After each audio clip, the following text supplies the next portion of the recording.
What is going on, everyone? I am SAB, and I'm back here to bring you another video today. In this video, we're doing a 5-to-1 on the Acolyte.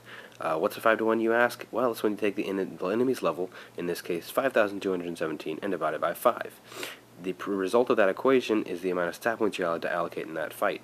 In this case, it's 1,043, rounds down to 1,043, and basically this is what you would do if you want to show that you have mastered a certain enemy. Alright, so let's go ahead and take a look at my stats. You can see I have 3 health points because 50 health, every health point is 50, so 150 is 3 health points, plus 1,026 attack, plus 10 shield, plus 1 magic equals 1,040 stat points. Now that's a couple under what the minimum or the maximum I can equip is, but you can't always be exact. Sometimes you have to go a little under. Alright, I have the Nova Grinder with 5 attack, maximum with 9 shield, because that's the lowest shield you can get. The Shadow with 20 attack, the Thark Armor with 2 health, 15 dodge points, and Titan Break plus 2 gem, just because that's the best armor for 5-to-1s, and the Fire Circle. And so let's go ahead and get started.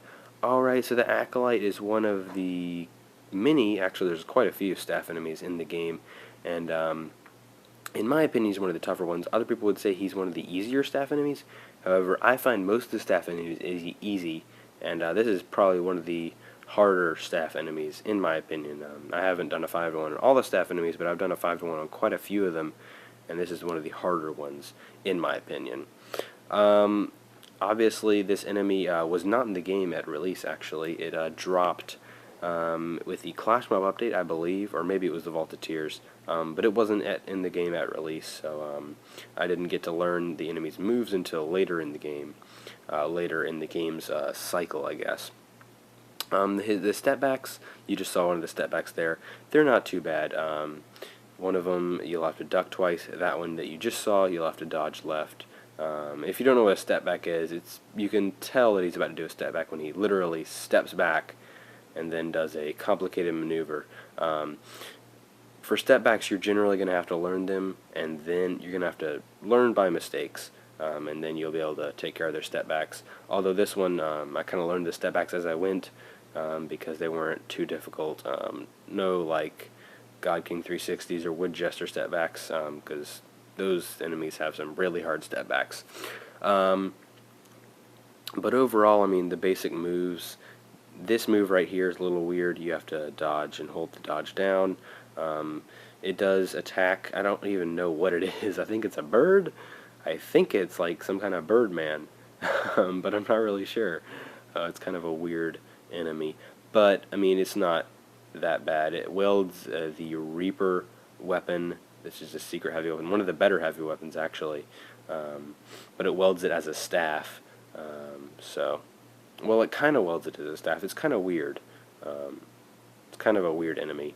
I don't even know what it is, like I said. But here I'm using a super. And when you use a super in 5-to-1 fights, you got to be careful, because normally the instinct to use a super is to tap the circles as fast as you can, tap all over the screen.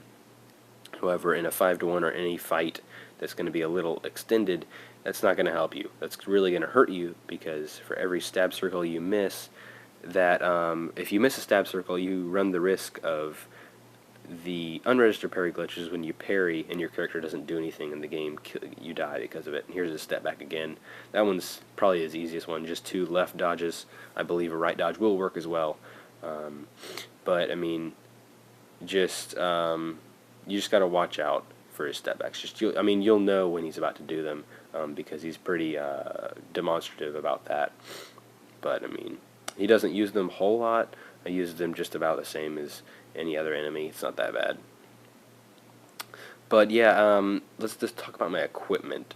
So I'm using the sword and helmet were just to fit into my attack build, so I wouldn't go over.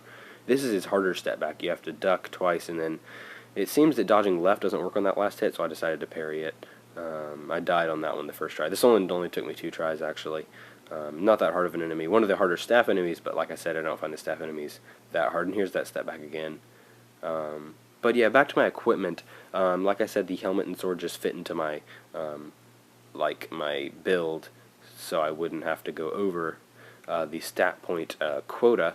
The shield, that's just the lowest shield. I try to use the lowest shield, like the worst shield, so it doesn't have many shield points, because I want to save those stat points for attack, because I do go all attack in these.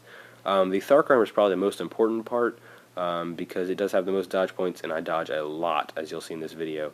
So I don't want to get exhausted, so I use the highest dodge points. And it also has the lowest health of any armor besides the gem armor, but the gem armor doesn't have very good dodge, so I don't really like it.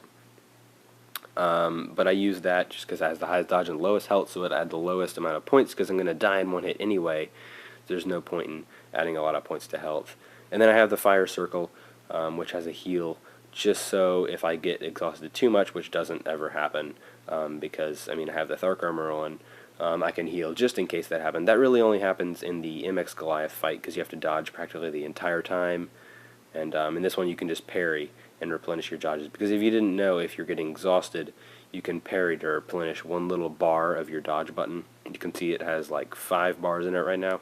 When those bars are empty and you dodge, you'll get exhausted. However, if you parry, it'll replenish up 1 bar, and then every 3 seconds it'll automatically replenish 1 bar as well. And every stage in the fight, like every time you see a little video where you knock the enemy back, it'll fully replenish your dodge points as well. But yeah, so we've got the Acolyte with 50,000 health points left, which isn't much, considering I have quite a bit of attack. It's like 1,000 per hit. But yeah, so he's almost dead, and I want to take this time to say thank you for watching. If you did enjoy, make sure to leave a like and subscribe to Infinity Blade Masters. If you like this video, and especially you like me, make sure to subscribe to my personal channel, Infinity Blade Fans. I'm SAB, the link will be in the description. But yeah, make sure to check both of these channels out. Make sure to subscribe to Infinity Blade Masters for awesome pro tips and awesome videos like this one. And yeah, he's almost dead. We've almost got him now. Look at that. He's on the run.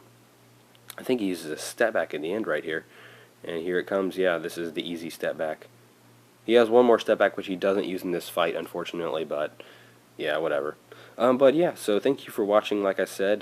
But that's it for this video, guys. We got him. Yeah, that's it, guys. I'm Silver's Beast, or SAB, and I'm out.